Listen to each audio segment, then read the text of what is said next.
हरी विठ्ठल श्री ज्ञानदेव तुकाराम माऊली ज्ञानेश्वर महाराज की जय. उपजोनी करंटा नेने अद्वैत वाटा रामकृष्णी पैठा कैसा होय, हे 9व्या अभंगातील दुसरे चरण आहे. कालच्या पाठामध्ये विष्णुविन जप व्यर्थ त्याचे ज्ञान आणि रामकृष्णी मन नाही ज्याचे, हे आपण चिंतन पाहिलं. म्हणजे भगवंता वाचून जप केला तर त्याला काय, त्याचं ज्ञान व्यर्थ होतं. भगवंताच्या नामा वाचून जप केलं त्याचं ज्ञान व्यर्थ होतं, वगैरे वगैरे आपण ते सगळं काल पाहिलं आहे. आणि त्यामुळे भगवंताच्या चरणाच्या ठिकाणी त्याची वृत्ती स्थिरही होत नाही. मग तसंच ज्ञानेश्वर महाराज दुसऱ्या चरणात म्हणतात, उपजोनी करंटा नेण्या अद्वैत वाटा. पण तो असा आहे ज्याला जो करंटाच असतो, तो त्याला त्याच्या जीवनात त्याला विष्णूचा जप म्हणजे नामस्मरण त्याच्या मुखात येत नाही. आणि त्यामुळे त्याचं ज्ञान व्यर्थ होतं आणि त्याचं भगवंताच्या ठिकाणी चित्तही स्थिर होत नाही. कारण का, तो करंटा जन्माला आहे. आणि जसा करंटा जन्माला आला, तो अद्वैताची वाट नाम अद्वैत ब्रह्मज्ञानही तो जाणू शकत नाही. आजचा विषय असा आहे. तर या ठिकाणी उपजोनी करंटा नेण्या तो अद्वैत वाटा जाणत नाही. का जाणत नाही? तर तो करंटा आहे. करंटा असल्यामुळे भगवान नाम त्याच्या मुखात नाही आलं. तो करंटा असल्यामुळे त्याचं ज्ञान ते व्यर्थ गेलं. तर करंटा असल्यामुळेच भगवंताच्या चरणरेखांनी त्याचं चित्त लागलं नाही. आणि करंटा असल्यामुळे त्याला अद्वैत तत्वज्ञानाचं ज्ञान आहे. तिने अद्वैतही काही जाणलेलं नाही. तर करंटा काय झाला तो? करंटा म्हणजे याचा अर्थ काय असतो? तर करंटा म्हणजे दुर्दैवी. त्याला दैव म्हणतात. करंटा हा एक आहे, विशेषण आहे. करंटा शब्दाचा अर्थ आहे, त्याला आपण अभाग्या असं म्हणतो. अभागी, दुर्दैवी, दैव दैवच राहतं. पण त्याला हे विशेषण लागतात. कोणते? त्याला काय म्हणतो आपण? दुर्दैवी, सुदैवी, दुर्दैवी, भाग्य, अभाग्य, करंटा, भाग्यवान, भाग्यशील, हे जे त्याचे शब्द तयार होतात ना, हे त्याचे ते विशेषण असतात ते. तर कर्म शेवटी काय, कर्म कर्मच राहतं. आणि मग त्याला भाग्यवंत म्हणतो, भाग्यशाली म्हणतो, भाग्यवान म्हणतो. मग हे कशावरून ठरवायचं हे? हा मनुष्य करंटा आहे. कर्म तर काय प्रत्यक्ष नाही. कर्माचं काही प्रत्यक्ष नाही. कर्माचं प्रत्यक्ष नाही, एखाद्याच्या प्रारब्धाचं प्रत्यक्ष नाही, किंवा एखाद्या त्याच्या दुर्दैवाचं प्रत्यक्ष नाही. तो काही इंद्रियाचा विषय होऊ शकत नाही. त्याचं प्रत्यक्ष आपल्याला येऊ शकत नाही. म्हणजे कर्म प्रत्यक्ष नाही, कोणाचं दैव सुदैव हे प्रत्यक्ष नाही, किंवा भाग्य अभाग्य हे प्रत्यक्ष नाही. मग हे कशावरून ठरवायचं ते? तर त्याला म्हणतात कार्यावरून कारणाची कल्पना. त्याचं कार्य, कार्यावरून कारणाची कल्पना केल्या जाते. ज्या कोणत्या बहुतेक बहुतेक विषयामध्ये कारण हे अज्ञातच राहतं. जसं वटवृक्ष असतो. पण वटवृक्षाचं बीज आपल्याला काय प्रत्यक्ष दिसतं का? कोणतंच बीज दिसत नाही. जमिनीत जे पुरल्या जातं ते काय प्रत्यक्ष दिसत नाही. आणि एरवी असं फळात पाहिलं तर ते फार जे सूक्ष्म असतात. शक्यतो बीज दिसत नाही, बीजाचं कवर दिसत असतं आपल्याला. तर शेंगदाणा असतो, ते काय बी असतं का ते? ते वडाचं फळ असतं, ते काय बी असतं का ते? त्याच्या आतमध्ये अत्यंत नाजूक असं छोटंसं त्याचे जीव असतो, त्या फार छोटा जीव असतो तो. काही दिसतात फार सूक्ष्म, काही तर दिसतच नाहीत ते. मग ते काय असतं? ते कारण असतं ते. पण मग ते कारण आपल्याला जाणवत नाही, पण ते त्याच्या कार्यावरून जाणलं जातं की नाही. वडाच्या झाडाचं बी आपल्याला दिसत नाही, पण वडाच्या झाडावरून ती गोष्ट जाणल्या जाते. मग तसं कर्म, काय म्हणतो म्हणजे कर्म म्हणजे दैव. दैव, सुदैव, दुर्दैव, भाग्य, अभाग्य, हे आपल्याला काही जाणल्या जात नाही. तर ते कार्य कशावरून ठरवायचं ते? कार्यावरून कारणाची कल्पना केल्या जाते. तो ज्ञानेश्वर महाराज त्याला फार उदाहरण सुंदर दिलं. ज्ञानेश्वर महाराज म्हणतात का, झाड जाणी जे फुले, मानस जाणी जे बोले, आणि भोगे जाणी जे केले पूर्वजन्मीचे. फार किती गोड सांगितले त्या ठिकाणी. तुम्हाला झाड आहे, झाड काय कळत नाही एका वेळी. बरेच असे रोप असतात, कायचं रोप आहे, काय कायचं रोप आहे कळत नाही. पण ज्यावेळी त्याला फुल आलं का, त्यावेळी अरे हे याचं झाड आहे ते. मग ते झाड, त्याचं त्या फुलाचं कारण झाड आहे. झाड काय आधी आपल्याला जाणले गेलं नाही, पण फुलावरून झाडाची कल्पना केली की नाही. म्हणजे फुलाने झाडाचं ज्ञान करून दिलं. झाडाचं ज्ञान करून दिलं म्हणजे हे अमक्याचं झाड आहे, हे झाडाचं ज्ञान तसं होतंच. झाड म्हणून प्रत्यक्ष होतंच. पण हे झाड ह्या फुलाचं झाड आहे, असं आपल्याला ज्ञान नव्हतं. त्या फुलावरून त्या झाडाचं ज्ञान आपल्याला झालं. बरोबर आहे का नाही? का झाडं जाण्याची फुले, माणूस जाण्याची बोली. मन काय प्रत्यक्ष दिसतं का? मन प्रत्यक्ष दिसत नाही. मनातल्या भावनाही प्रत्यक्ष दिसत नाही. त्याच्या मनामध्ये कोणता विकार आहे, हे काय मनातला विकारही दिसत नाही. मनातल्या भावनाही जाणल्या जात नाहीत आणि मनही प्रत्यक्ष नाही. कारण ही इंद्रियाचा विषयच नाही. पण मग ते मन आणि त्या मनातली भावना आणि त्या मनातला विकार, त्याच्या शब्दावरून ती गोष्ट प्रगट होते. म्हणजे कशावरून सिद्ध झालं ते आता बोलण्यावरून.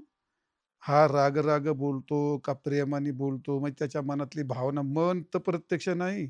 मग ते मन आणि त्या मनाच्या आश्रित असणाऱ्या त्याच्या भावना किंवा त्याचा विकार, त्या शब्दावरून ती गोष्ट प्रत्यक्ष होते.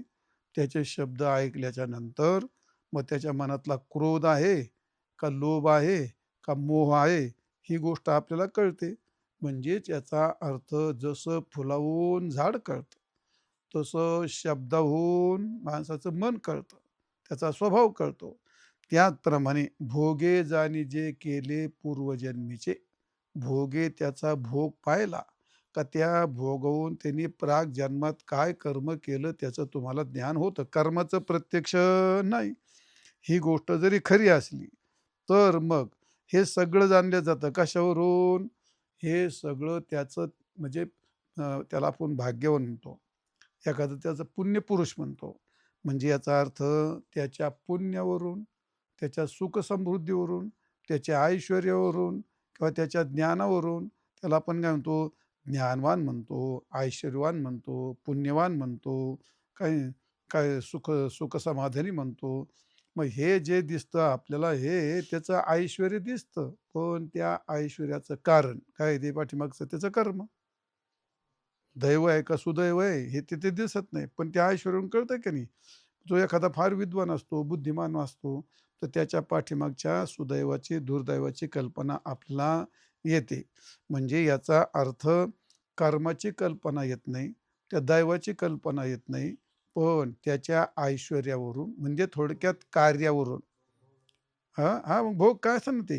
म्हणजे भोग आलं, मग ज्ञान काय? ज्ञान आहे समजा, ऐश्वर्य आहे, ते समृद्धी आहे, त्याचं रूप असतं, त्याचं जे त्याला वाक्चातुर्य मिळतं काहींना, कोणाला काय मिळतं, काहींना रूप मिळतं, काहींना वाक्चातुर्य मिळतं, काहींना बुद्धी मिळते, काहींना ऐश्वर्य मिळतं, काहींना खूप मानपान मिळतो. पण मग हे कशावरून? तर भोगे जाणे जे केले पूर्वजन्मीचे, त्या कर्माची, दैवाची, सुदैवाची कल्पना त्याच्या कार्यावरून होते. मग असं सुदैव आणि दुर्दैव म्हणजे का, हे कशात सांगितलं तुम्हाला? करंटा. करंटा याचा अर्थ दुर्दैवी आणि ते दुर्दैवीचं आपल्याला काही प्रत्यक्ष नाही. पण मग कशावरून ठरवायचा? मग आता हा करंटा, करंटा झाला का केला? का होता? करंटा कोणी केला का? करंटा झालाय का? का करंटा करंटा होता म्हटलं तर तो त्याचं तुकाराम महाराज म्हणतात, मूर्ख संतने काय आहे, तुका म्हणे हा तो स्वय परब्रह्म आणि मूर्खने निवर्म संत संग. मुळात हा कसा आहे? परब्रह्म आहे ना. मग तो करंटा होता का? नाही होत. मग काय करंटा केला का? केला तर कोणी केला? करंटा जर केला तर दुसरा मनुष्य करंट त्याला करू शकतो. म्हणजे करंटा होता असं त्याचं स्वरूप नाही. मग करंटा केला तर दुसरं त्याला कोणी करू शकत नाही. मग हे होता म्हणजे याचा अर्थ काय झाला? करंटा हा स्वतः बनतो. स्वतः त्याला जबाबदार असतो. त्याचं कारण काय?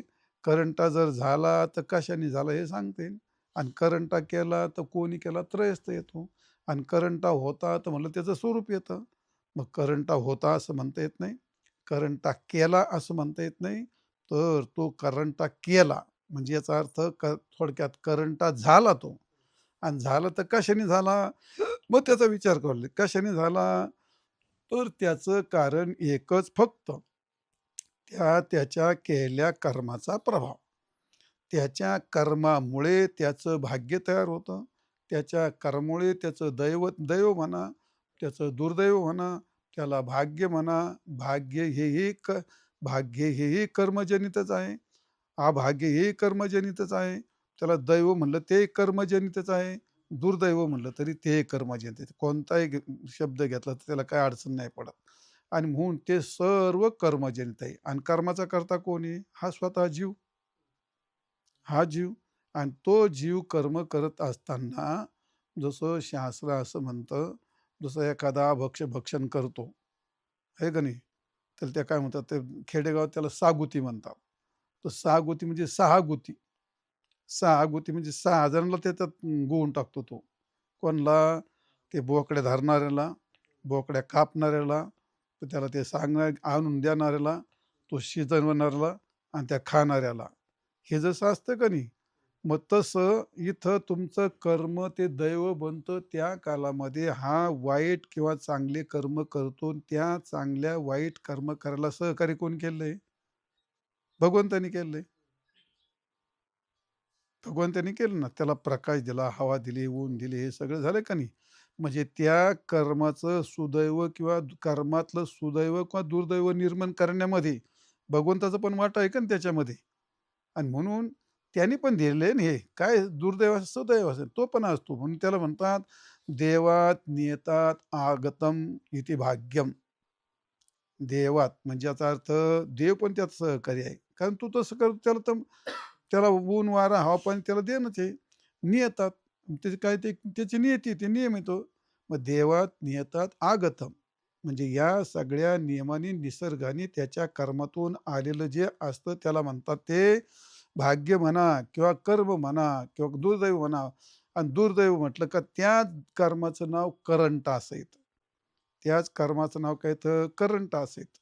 आणि मग तो करंटा माणूस म्हणजे कोणी जरी असलं तर कर्म आणि भाग्य आणि दुर्दैव आणि दुर्दैव जगात कोणाला टाळता येत नाही. जड असेल, चेतन असेल, म्हणजे पशु असतील, पक्षी असतील, मनुष्य असतील, राक्षस असतील, देव असतील, सर्वांना सर्वांना या ठिकाणी दैव किंवा सुदैव याच्याहून त्याचे भोग आणि याच्याहून त्याचं ज्ञान ही गोष्ट ठरत असते. कारण का पुराण असं म्हणतंय, दैवा काय दैवाधीन सर्व, दैवाधीन जगत सर्व आणि जन्म कर्म शुभाशुभम. संपूर्ण जगत हे दैवाच्या अधीन आहे. मग काही शुभ कर्म असतील तर काही अशुभ कर्म असतील. संयोगाश्च वियोगाश्च. ज्या काळात वाईटाचा संयोग झाला तेवढी ते दुर्दैव त्या कर्मात वाईटाची क्रिया केली ते दुर्दैव निर्माण झालं. आणि चांगली क्रिया केली संयोगाश्च वियोगाश्च नच दैवात परम बलम. या जगतामध्ये दैवापेक्षा असं फलवान कोणी नाही. कशाकरता सांगितलं हे? उपजोनी करंटा नेण्या अद्वैत वाटा. त्या अद्वैताच्या वाटा जाणणं कोणाला नको आहे ते? प्रत्येक सुख कोणाला नको आहे? भगवत प्राप्ती कोणाला नको आहे? अरे सगळं झालं पण ते कर्म आडवं येतं ना तो. तो करंटा होऊन जन्माला आलाय ना. करंटा होऊन जन्माला आल्यामुळे त्याला म्हणून काय म्हटलं ते, ते बलवान आहे ते कर्म. ते त्याचं करंटेपण इतकं बलवान आहे, त्याला त्या अद्वैत वाटाकडे जाणू देत नाही, जाऊ देत नाही आणि त्याला ते जाणू पण देत नाही. त्याचं कारण का? नच दैवात परम बलम. त्या दैवापेक्षाचं बल कमी पडतं त्या ठिकाणी. आणि म्हणून ही गोष्ट जरी खरी असली, तरी सुद्धा अद्वैत वाटा तिकडं जात असताना त्याला त्याचं कर्म बदलता येतं. कर्म बदलता येतं याचा अर्थ काय आहे? जसं एखाद्या माणसाला त्याला खूप भूक लागली आणि भूक लागल्याच्या नंतर तू उपाशी राहून सुद्धा शेताची पेरणी करू शकतो की नाही? करू शकतो. आणि चांगली पक्वानं खाऊन सुद्धा शेताची पेरणी करू शकतो का नाही? दुःखी राहून सुद्धा दुःखात असलं तरी शेताची पेरणी करू शकतो. मग ते पुढचं कर्म करत असताना मागचं भोगता भोगता पुढचं करायचं असतं.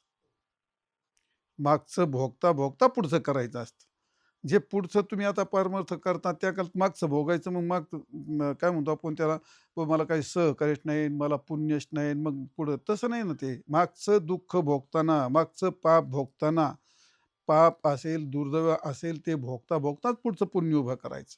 आणि असं जे करतात त्यांना प्रारब्धाचा क्षयही करता येतो आणि त्याचा प्रारब्धाचा बदल पण करता येतो. आणि दुसरं प्रारब्ध निर्माण पण करता येतं. कोणाला? फक्त एका भक्ताला, म्हणजेच याचा अर्थ भजन करणाऱ्याला. कारण त्या ब्रह्मवैवर्त पुराणात असं म्हटलं या ठिकाणी, दैववर्धितुं शक्तः क्षयं कर्तुं स्वलीलया न दैवबद्धात तत भक्ता अविनाशीचे निर्गुणः. म्हणजे याचा अर्थ दैव वर्धयितुं शक्तः, तुमचं दैव वाढवण्याकरता ती व्यक्ती सहज त्याला शक्य होते.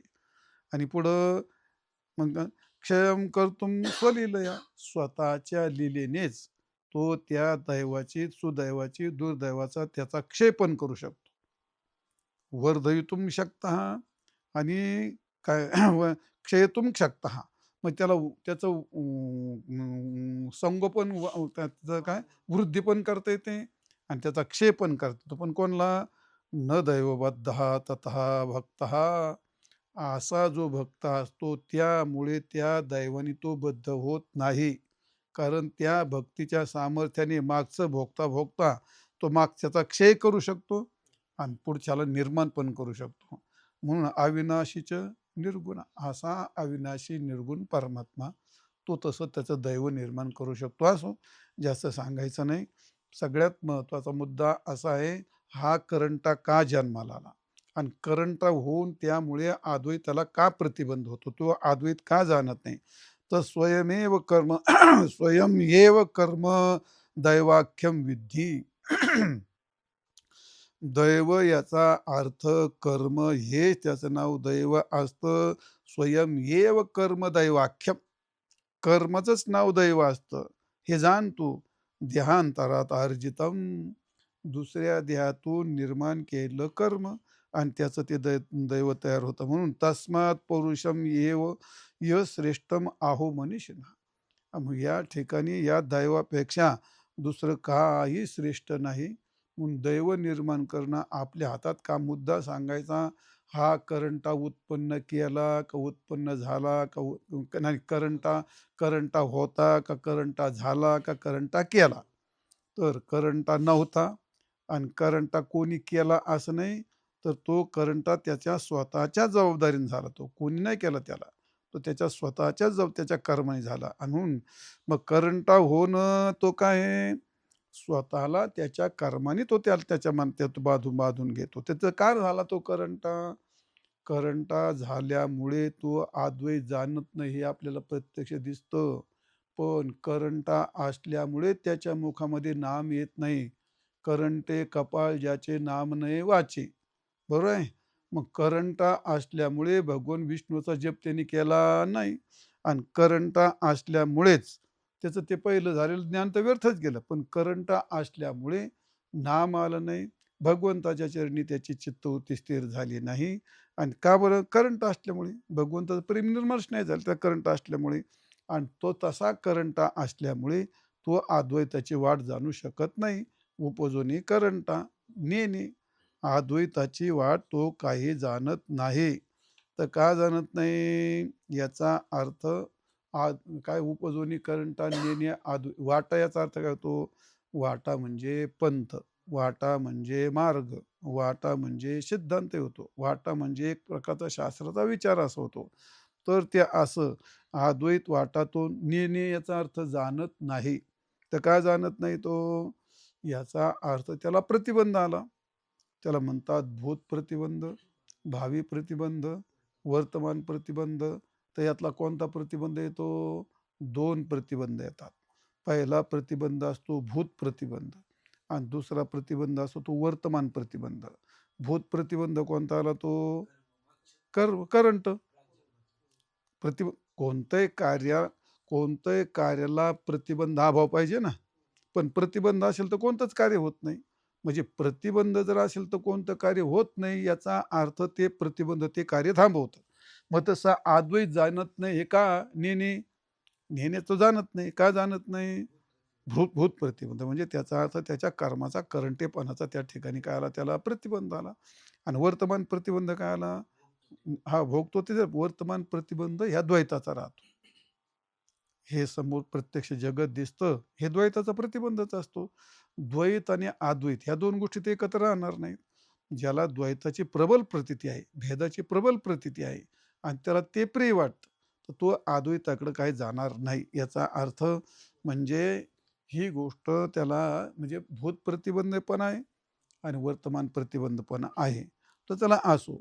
तर द्वै हां, आम्ही काय सांगत होतो, उपजोनी करंटा नेणे अद्वैत वाटा, तो अद्वैत जाणत नाही. तर काय जाणत नाही? द्वैत जाणतो. त्याला वर्तमान द्वैत जाणतो ना तो. मग द्वैत जाणतो, मग द्वैत काय जाणावं लागतं का ते? नाही. द्वैत जाणावं लागत नाही. द्वैत हे प्रत्यक्ष असतं. द्वैत हे स्वभावसिद्ध असतं. द्वैत हे सर्वांभूत असतं आणि द्वैत हे सर्व प्रमाणाचा विषय होणार असतं. असं द्वैत असतं आणि द्वैत सहज असतं. शंकराचार्याची गोष्ट सांगितली जाते नेहमी. ज्या काळात त्यांच्याकडे कोण आला होता तो, आता मला त्या शास्त्रकाराचं नाव माहीत नाही. मी ते द्वैत सिद्ध केलं म्हणे. एवढा ग्रंथ लिहून आला आणि शंकराचार्य म्हणे मी सगळं द्वैत सिद्ध केलं म्हटले. त्याचं नाव आठवणं मला ते. तर असं द्वैत सिद्ध झालं केलं म्हणे. हां? हो. मग ते चालेल म्हणते, "बरं ठीक आहे, बैस" म्हणे इथं. मग तो मुळीवाला चालला होता रस्त्याने. मग त्याला बोलवलं, "इकडे ये" म्हटले थोडक्यात. आणि मग तो हं? हां, रामानुज काहीतरी होता ते निश्चित नाही ते. पण चला असू दे. मग ते आले आणि त्या शंकराचे दर्शन घ्यायला लागले. ते म्हणले, "अहो," म्हणले, "माझं काय दर्शन घेता?" म्हणले, "अहो, तुम्ही कुठे महाराज, मी कुठे अमकं साधा अमकं-तमकं." मग शंकराचार्य म्हणले, "तू एवढा ग्रंथ लिहून द्वैत सिद्ध केलं, किंवा मूळ केलं पण द्वैत कळतं." म्हणले. "तू कोणता वाघ मारला?" म्हणले. हां, याला पण कळतं ना द्वैत. द्वैत कोणाला कळत नाही. तर द्वैत हे सहज आहे. द्वैत हे स्वभावसिद्ध आहे आणि द्वैत हे प्रमाणजनित आहे. प्रत्यक्ष प्रमाणाचा विषय आहे आणि द्वैत इतकं माणसाला अनंत जन्मापासून द्वैत त्या चित्तवृत्तीवर ठसलेलं आहे आणि त्यामुळे ते द्वैत म्हणजेच वर्तमान प्रतिबंध आहे ते. मग ते द्वैत, पण द्वैत काय माणसाची गोष्ट आहे काय? शास्त्रकार तसेच आहेत. शास्त्रकारची गोष्ट काय, चार्वाक काय म्हणतो? चार्वाक द्वैतीच आहे. बौद्ध काय द्वैतीच आहे. रामानुज काय द्वैतीच आहे. काय म्हणतो आपण मध्वाचार्य काय द्वैतीच आहे. वल्लभाचार्य काय कितीतरी यादी मोठी त्या द्वैत्यांची. आणि मग असे सगळे याला म्हणतात भेदवादी. आणि हे भेदवादी, ते भेदवादी शास्त्रकार असले तरी सुद्धा, आता आपलं तेवढं तोड नाही त्यांना म्हणायला, कारण ते जे अर्थी अद्वैत वाटा जाणत नाहीत त्या अर्थी त्यांना करंटच म्हणलं पाहिजे. आता ज्ञानेश्वर महाराज म्हणतात बुवा, आपण कायला काय म्हणू त्यांना ते. ज्ञानेश्वर महाराज म्हणतात, जी माणसं अद्वैत जाणत नाहीत, ती माणसं करंटी आहेत. मग आता करंट असल्यामुळे तो अद्वैत जाणत नाही का, तो अद्वैत जाणत नाही म्हणून करंटा म्हणायचे त्याला? मग दोन्ही होतात ना. हां, करंटा आहे म्हणून तो अद्वैत जाणत नाही. पण तुम्हाला करंटा म्हणायचा तुम्हाला अधिकार काय आहे? तुम्हाला नरशरीर दिलं का नाही? तुम्हाला इंद्रिय दिले का नाही? इंद्रिय दिले, नरशरीर दिलं, बुद्धी दिली, तुम्हाला विचार दिले, सगळं काही दिलं. मग तुमचं जरी ते प्रारब्ध करंट असलं, तरी सुद्धा ते करंटे पण भोगता तुम्हाला आत्ता सांगितलं, तुम्हाला अद्वैताकडे जाता येतं. कर्तृत्व स्वतंत्र असतं. भोगात पारतंत्र्य येतो. आणि म्हणून त्याला अद्वैताची वाट, जर सगळी सामुग्री आहे, म्हणजे नरशरीर आहे, इंद्रिय आहे, त्याला काल दिला, तो मृत्यू नाही झाला, एवढं सगळं असून सुद्धा जर त्याने अद्वैताचा मार्ग स्वीकारला नाही, अद्वैत जाणला नाही, तर त्याला करंटा म्हणावं, असा त्याचा अर्थ आहे खरा. मग त्याला ते करंट म्हणता येतं. हा जो तो भाग. आणि म्हणून जे गोष्ट प्रत्यक्ष असते, तिला मग का तर अद्वैत जाणलंच पाहिजे.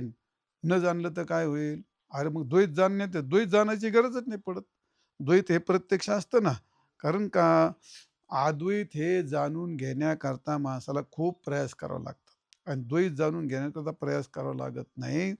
तर शंकराचार्य या ठिकाणी असं म्हणतात, बाबा प्रत्यक्षादी अनवगतम श्रुत्या प्रतिपादनम प्रतिपादनीयम अद्वैतम. आणि प्रत्येक आपलं द्वैतम द्वैतम न प्रतिपाद्यम तस्य स्वतः एव सिद्धत्वात. द्वैत प्रतिपादन करायची गरज नाही. पण प्रत्यक्षादी प्रमाण अनअवगतम, जे प्रत्यक्ष प्रमाणाला जाणल्या जात नाही असं ते अद्वैतम. तर ते फक्त श्रुत्या प्रतिपादनीयम. फक्त ते श्रुती म्हणजे उपनिषद एक प्रमाणगम्य, शास्त्र एक गम्य, शास्त्र प्रमाण एक गम्य, शास्त्रानेच जे जाणल्या जातं. उपनिषद वाक्याने, वेद वाक्याने जे जाणलं जातं, त्याला ते अद्वैत म्हणतात. आणि ते प्रतिपादन करावं लागतं. अभ्यास त्याचा करावा लागतो आणि त्याच्याकरता माणसाचे प्रयत्न त्याच्याकरता भाग्य लागत असतं. पण जरी भाग्य नसलं, तरीसुद्धा त्याला ते प्रयत्न करणं शक्य असतं. आणि मग त्याला एवढं सगळं मिळून जर प्रयत्न केला नाही, तर मग मात्र माऊली म्हणतात उपजोनी करंटा. आणि तो अद्वैत वाटा जाणत नाही, म्हणून त्याला करंटा म्हणायचं. तर असं आहे. तर म्हणून शास्त्र हे कसं आहे, ते शास्त्र सांगतंय ना. सिद्धांत काय सांगतो? सिद्धांत सांगतो बाबा, अद्वैता वाचून तुला सुख नाही, अद्वैत जाणल्याशिवाय तुझं कल्याण नाही, अद्वैत जाणल्याशिवाय तुझ्या जीवनाची पूर्णता नाही. हा सिद्धांत आहे. आणि त्यामुळे अद्वैत हे शास्त्र, अद्वैत काही सर्वानुभूत नाही, अद्वैत काही सर्वज्ञात नाही, बरोबर का नाही? अद्वैत काही प्रत्यक्षाचा विषय नाही. मग त्याच्या जाणून घेण्याकरता तुम्हाला शास्त्राकडे जावं लागेल का नाही? शास्त्राकडे जावं लागेल. आणि शास्त्र सांगतं या ठिकाणी, इदम सर्वम यत अयम आत्मा, हे संपूर्ण आत्मा आहे. असं कोण सांगतो? हे काय रामेगडी सांगतो काय? वेद सांगतोय ना तो. वेद सांगतो एकमेव अद्वितीयम ब्रह्म, निह नानास्ति किंचन. हे एक अद्वैत ब्रह्मच आहे, दुसरं काही नाही, असं म्हटलंय. म्हणजे याचा अर्थ खूप तरती महात्म्य. काय ब्रह्मैव इदं सर्वं, ब्रह्मविद ब्रह्मैव भवती. तुकाराम महाराज म्हणतात, तुका म्हणे कैची किंवा कोठे जेवून निराळा. आणि आपली महावाक्य काय सांग, प्रज्ञानाम ब्रह्म, पुढे आहे महात्मा ब्रह्म, तत्वमसी, अहम ब्रह्मास्मी. ह्या वाक्यात काय सांगितलंय? अद्वैत सांगितलंय. मग शास्त्रांनी जाणलंय, शास्त्रांनी सांगितलंय, तर हे न जाणता तू जर द्वैतच जाणायला लागला, द्वैतच करायला लागला, तर तुला करंट नाही म्हणावं तर काय म्हणावं. आणि म्हणून जन्माला येऊन जर तू अद्वैताचा प्रयत्न करीत नाही, अद्वैत जाणत नाही, तर मग त्याला करंटा म्हणल्याशिवाय काय पर्याय नाही. नाही जाणलं तर त्याला काय होतं म्हणले? त्याला काय नाही होत म्हणले. अद्वैत नाही जाणलं तर काय होतं? आणि द्वैत जाणलं तर काय होतं? काही नाही. त्याला फक्त नरकाला जावं लागतं, बाकी दुसरं काही नाही करावं लागत. तुकाराम महाराज म्हणले, "कुंभपाक लागे तयाशी भोगणे, आणि अवघाची जो नेणे देव आहेसा." संपूर्ण देव आहे असं जो जाणणार नाही, परमात्मा मी जीव ब्रह्माचं ऐक्य असं समजणार नाही, जाणून घेणार नाही, त्याला म्हणतात कुंभपाक लागे तयाशी भोगणे. जे द्वैती असतात, द्वैतवादी असतात, त्यांना दुःखच भोगावं लागतं. द्वितीयात वै भयम भवती, आपण नेहमी सांगतो. आणि म्हणून महाराज म्हणतात, कुंभपाक लागे तयाशी भोगणे. का? अवघाची जो नेणे दे, हे संपूर्ण परमात्मा असा जो जाणत नाही. म्हणून म्हणून तुकाराम महाराज असं म्हणतात, बाबा हो, एकच सगळ्यात वर्म काय? वर्मते एका हे दृढ धरावा भाव. जाणीव नागवन लागो निधी तो ठाव. आणि म्हणून संकटाकी सेवी अद्वैत भाव. तुका म्हणे हाची संती मागे केला उपाव.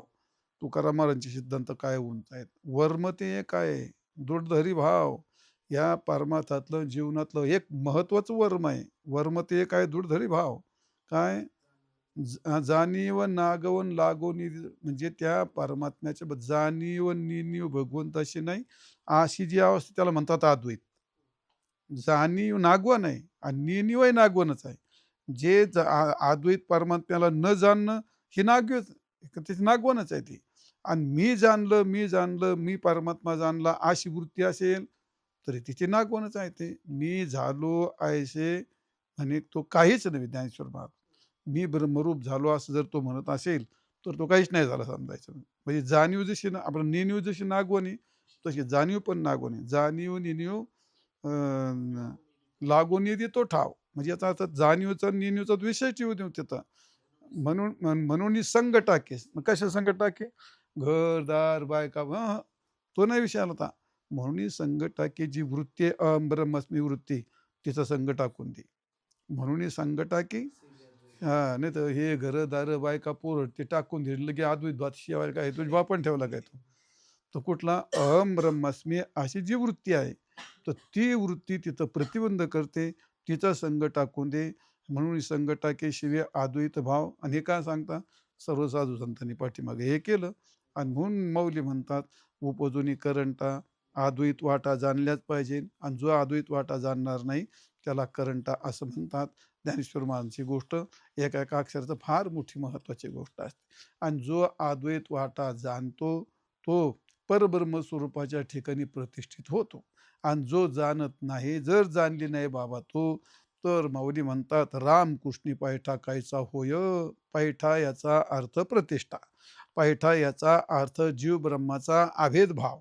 पैठा म्हणजे प्रतिष्ठा. रामकृष्णी सप्तमी त्या शब्दाची. राम आणि कृष्ण या स्वरूपाच्या ठिकाणी तुझी प्रतिष्ठा होणार नाही. कारण जीव ब्रह्मैक्य ज्ञान जीव ब्रह्मैक्य ज्ञान होण्याकरता तुला अद्वैताची वाट जाणलीच पाहिजे. आणि अद्वैताची वाट जाणण्याकरता तुला भगवान विष्णूचा जप केलाच पाहिजे. जो विष्णूचा जप करतो त्याचं ज्ञान व्यर्थ होत नाही. त्याचं मन परमात्म्याच्या चरण ठिकाणी स्थिर होतं. आणि ज्याचं चित्त स्थिर होतं तीच व्यक्ती, तो साधक अद्वैत वाटा जाणतो. म्हणजे आपलं अद्वैत शास्त्र जाणतो. आणि अद्वैत शास्त्र जाणलं मग त्यालाच मग त्याची रामकृष्णाच्या ठिकाणी पैठा होतो, मग त्याची प्रतिष्ठा होते. पण हे जर नाही झालं तर मग रामकृष्ण कसं काय होईल तो? तसं काय होणार नाही. आणि म्हणून जीव ब्रह्माचा अभेद भाव त्याला म्हणतात प्रतिष्ठा. म्हणजे काय? जीव ब्रह्म अद्वैत भाव किंवा जीव ब्रह्माचं समरस भाव. समरस भाव म्हणा, अद्वैत भाव म्हणा, जीव ब्रह्मैक्य असं म्हणा, ब्रह्मप्रतिष्ठा असं म्हणा, काहीही म्हणा. आणि म्हणून या ठिकाणी जर त्यांनी अद्वैताचं तत्व जाणलं नाही, तर त्याला भगवत स्वरूपाच्या ठिकाणी त्याची प्रतिष्ठा नाम त्याचं समरसता होणार नाही किंवा जीवब्रह्म ऐक्य असं त्याला ज्ञान सिद्धांत होणार नाही, असं म्हणण्याचं तात्पर्य आहे. असो तो भाग. तर या ठिकाणी थोडक्यात सांगायचं, अद्वैत जाणल्याशिवाय त्याचं कल्याण होणार नाही. आणि अद्वैत जाणण्याकरता त्याला साधन चतुष्टय संपन्न असा अधिकारी बनावं लागेल. आणि त्याला श्रीगुरूकडं सेवा करावी लागेल. आणि श्रीगुरू सेवा करून त्याच्यानंतर त्याला शास्त्राध्ययन करावं लागेल. आणि शास्त्राध्ययन करून त्याला अद्वैताची वाट, अद्वैताचा सिद्धांत त्याला समजून घ्यावा लागेल. अद्वैत तत्वज्ञान जर झालं तर त्याची भगवत स्वरूपात ठिकाणी प्रतिष्ठा होते. ज्ञानेश्वर महाराज म्हणतात, मग म्हणे सर्वत्र सच्चिदानंद आणि मीच एक स्वतः सिद्ध. याला म्हणतात अद्वैताची वाट. समजलं का? अद्वैत म्हणजे काय? मग म्हणे सर्वत्र काय त्याला म्हणतो, हे समस्तही वासुदेव, अशी ज्याची वृत्ती झालेली असते. मग म्हणे सर्वत्र सच्चिदानंद आणि मीच एक स्वतः सिद्ध, मी ब्रह्मरूप आहे अशी ज्याची भावना झालेली असते. आपणे नशे भेद नेनुनी जाणे. म्हणजे आप आणि दुसरं असा कोणत्याही प्रकारचा भेद न जाणणं त्याला म्हणतात अद्वैत. तेनेच सर्व जाणितले हे म्हणणे थे कोले. आहे का? भयंकर अवघड. संतांचं वाक्य मला नाही वाटत कोणाला कळत असेल. काय म्हणला तो? काय केलं? हे सगळं मी जाणलं एवढं जर म्हटलं मग ते तो बिघडलं. तिने काहीच नाही जाणलं. तेनेच सर्व जाणितले. त्यांनी संपूर्ण जाणलं म्हटले. त्यांनी संपूर्ण जाणलं, पण तो कोण? आणि मग हेही म्हणणे ते कोली. त्यांनी संपूर्ण जाणणं असं जर म्हटलं तर ते सुद्धा चुकीचं आहे. काय थेकुल आहे, ते काहीतरी चुकीचं आहे. थेंग नाही ते. तिथं चुकीची गोष्ट आहे. किंबहुना तया उरले द्वैत नाही. जिथं द्वैत शिल्लक राहत नाही, तर त्याने जाणलं आणि याने जाणलं ना, अवघं जाणलं आणि कमी जाणलं हा प्रश्नच येत नाही. ते ज्ञान निष्ठा जे तहतवसे, तेथ भक्ती माझी उल्हासे. आणि त्या मजे समरसे सुखिया होय. याकरता त्याच्या दैवाने त्याला भगवत प्राप्ती होण्याकरता जर त्यांनी माझी भक्ती केली, ते ज्ञाननिष्ठ जे हातो असे, ज्याला ज्ञाननिष्ठ हातात येते. पण कोणाला? तेच भक्ती माझी उल्हासे. ती माझी भक्ती ज्याने केली त्याला ते तत्वज्ञान येतं.